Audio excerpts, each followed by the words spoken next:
अगर कभी ऐसा हो कि किसी बहुत बड़ी कॉर्पोरेट कंपनी का ना कोई 100 करोड़ रुपए का विवाद खड़ा हो जाए, तो आमतौर पर कोई भी इंसान क्या सोचेगा कि ये केस कहाँ शुरू होगा? ज्यादातर लोग तो यही कहेंगे कि भाई इतना बड़ा मामला है तो सीधा सुप्रीम कोर्ट जाएगा या फिर कम से कम हाई कोर्ट। बिल्कुल। पर असल जवाब कुछ और ही है। जवाब है किसी भी शहर का डिस्ट्रिक्ट कोर्ट, यानी वहां का जिला न्यायालय। सही कहा आपने। तो आज की इस गहन चर्चा का हमारा मिशन यही है। हम उन दस्तावेजों को खंगाल रहे हैं जो ये बताते हैं कि देश के 90% से ज्यादा मुकदमे ना इसी स्थानीय अदालत में शुरू होते हैं और वही खत्म भी हो जाते हैं। हाँ, मतलब अखबारों के पहले पन्ने पर भले ही हमें वो बड़ी बड़ी इमारतें और सुप्रीम कोर्ट के ऐतिहासिक फैसले छपते हुए दिखते हो, लेकिन न्याय का जो असली सामना होता है ना जमीनी हकीकत से, हम्म। वो इन्हीं जिला अदालतों में होता है। ये हमारी न्यायपालिका का वो हिस्सा है जो आम नागरिक के सबसे ज्यादा करीब है। क्योंकि हर केस का पहला दरवाजा यही है, तो मुझे लगता है अंदर की व्यवस्था भी काफी पेचीदा होती होगी। बहुत ज्यादा। मतलब एक ही इमारत है और वहीं पर जमीन जायदाद या कॉन्ट्रैक्ट जैसे सिविल मामले भी सुने जा रहे हैं। बिल्कुल। और उसी इमारत में चोरी या हत्या जैसे आपराधिक मामले भी चल रहे हैं। बिल्कुल। और मजे की बात तो ये है ना कि इस पूरी व्यवस्था के सबसे ऊपर जो व्यक्ति बैठा है वो एक ही है। अच्छा। एक ही व्यक्ति है। हाँ। बस मामले के अनुसार ना उनका नाम और उनकी कुर्सी बदल जाती है। मैं बताता हूँ। जब वो सिविल मामले सुनते हैं तो उन्हें डिस्ट्रिक्ट जज कहा जाता है, और जब वही जज कोई आपराधिक मामले सुनने लगते हैं तो वो सेशंस जज बन जाते हैं। अरे वाह। हाँ, ये तो कुछ वैसा ही हुआ ना जैसे मान लीजिए एक ही डॉक्टर है। हाँ। मतलब सुबह वो नॉर्मल बुखार के लिए फिजिशियन की कुर्सी पर बैठता है और फिर कोई गंभीर केस आ जाए तो वही डॉक्टर सर्जन बन जाता है। बिल्कुल, एकदम सही उदाहरण दिया। इंसान एक ही है, बस काम के हिसाब से उसकी भूमिका और नियम बदल रहे हैं। पर एक सवाल है, मतलब इस तरह एक ही छत के नीचे सारे काम करने से क्या सिस्टम में बहुत ज्यादा अव्यवस्था या कंफ्यूजन नहीं फैलता होगा? देखिए, इसी कंफ्यूजन को रोकने के लिए ना अदालत के भीतर एक बहुत ही सख्त पिरामिड की तरह का ढांचा बनाया गया है। पिरामिड की तरह? वो कैसे? ऐतिहासिक रूप से तो पहले सिविल और क्रिमिनल कोर्ट एकदम अलग हुआ करते थे, हम्म। पर बाद में इन्हें मिला दिया गया।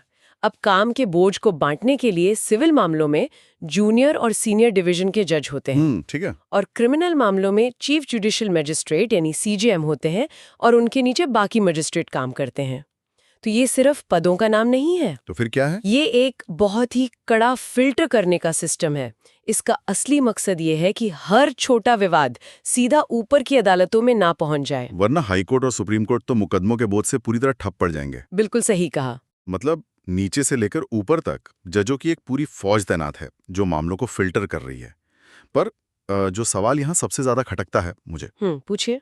वो ये है ना कि क्या इन स्थानीय जजों के पास सच में कोई बड़ी पावर होती है, या ये सिर्फ छोटे मोटे झगड़े ही सुलझाते हैं? शक्तियों की बात करें तो ये सच में चौंकाने वाली हैं। सिविल मामलों में ना इन अदालतों के पास असीमित आर्थिक अधिकारिता होती है। असीमित? हाँ।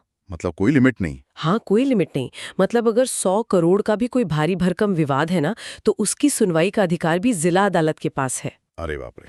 और आपराधिक मामलों में तो सेशंस जज के पास मृत्युदंड यानी फांसी की सजा सुनाने तक की शक्ति होती है। एक सेकंड, एक स्थानीय जज के पास किसी को मौत की सजा सुनाने की पावर?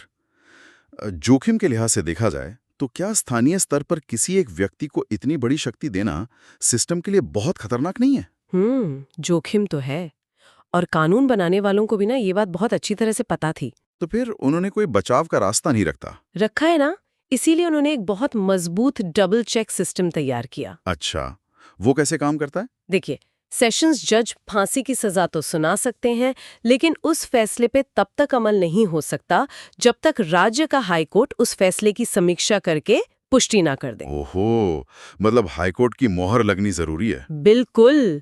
और इसके अलावा ना इन कुर्सियों पर बैठने वाले कोई नौसिखे भी नहीं होते। अनुभव चाहिए होता होगा। हाँ, संविधान के अनुच्छेद 233 से लेकर 237 के तहत ये साफ लिखा है कि जिला न्यायाधीश बनने के लिए कम से कम 7 साल के वकालत के अनुभव की सख्त शर्त है। तो मतलब ये पक्का किया जाता है कि फैसले सुनाने वाला जो भी व्यक्ति है वो कानून की बहुत गहरी समझ रखता हो। सही कहा। लेकिन फिर भी इतनी विशाल शक्तियों का इस्तेमाल कोई अपनी मर्जी से ना करने लगे, इसके लिए कुछ तय नियम भी तो होंगे ना जो इस पावर को काबू में रखते हों। बिल्कुल है। इसके लिए अदालतों की अपनी रूल बुक होती है। Rule book? हाँ, आपराधिक मामलों के लिए सीआरपीसी होती है और सिविल मामलों के लिए सीपीसी।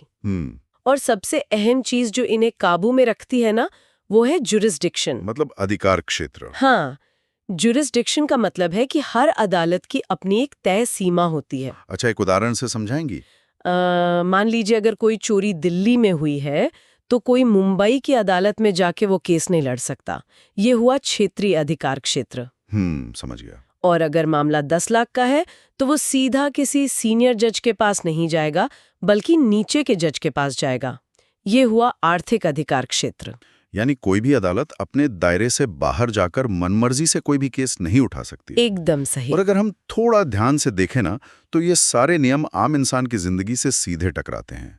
चाहे वो एफआईआर हो, जमानत हो, चेक बाउंस का मामला हो, या फिर सड़क दुर्घटना का मुआवजा या कोई पारिवारिक विवाद। हाँ, यही सब तो आते हैं। मतलब ये वो रोजमर्रा की चीजें हैं जो किसी के भी जीवन में अचानक से भूचाल ला सकती हैं। बिल्कुल। और इसीलिए ना ज्यूरिसडिक्शंस और ये स्थानीय अदालतें इतनी ज्यादा अहम हो जाती हैं। जिला अदालत केवल एक कानूनी दफ्तर नहीं है।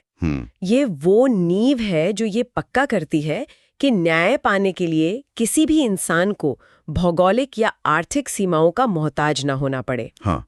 आम इंसान के लिए न्याय सुलभ हो, यही इसकी सबसे बड़ी जिम्मेदारी है। तो मतलब ये सब जानने के बाद ना, सच में जिला अदालत को देखने का नजरिया ही बदल जाता है। ये सिर्फ कोई पुरानी सी इमारत नहीं है, बल्कि हमारी न्याय व्यवस्था की असली रीढ़ की हड्डी है। बिल्कुल। और इस पूरी गहन चर्चा के बाद ना, एक बड़ा तीखा सवाल भी खड़ा होता है। कैसा सवाल? यही कि हम हर दिन हाई कोर्ट या सुप्रीम कोर्ट के बड़े बड़े फैसलों पर टीवी पर इतनी लंबी लंबी बहसें करते हैं। हाँ, वो तो है। लेकिन क्या असल में हमें अपना ध्यान और हमारे संसाधन उन जिला अदालतों को सुधारने और आधुनिक बनाने में नहीं लगाने चाहिए, जहां देश का आम नागरिक सबसे पहले न्याय की उम्मीद लेकर पहुंचता है? बिल्कुल। ये सच में एक ऐसा सवाल है जिस पर हर किसी को विचार करना चाहिए। तो अगली बार जब भी न्यायपालिका की बात हो, तो इस जमीनी हकीकत और उस पिरामिड की असली नींव को जरूर याद रखेगा।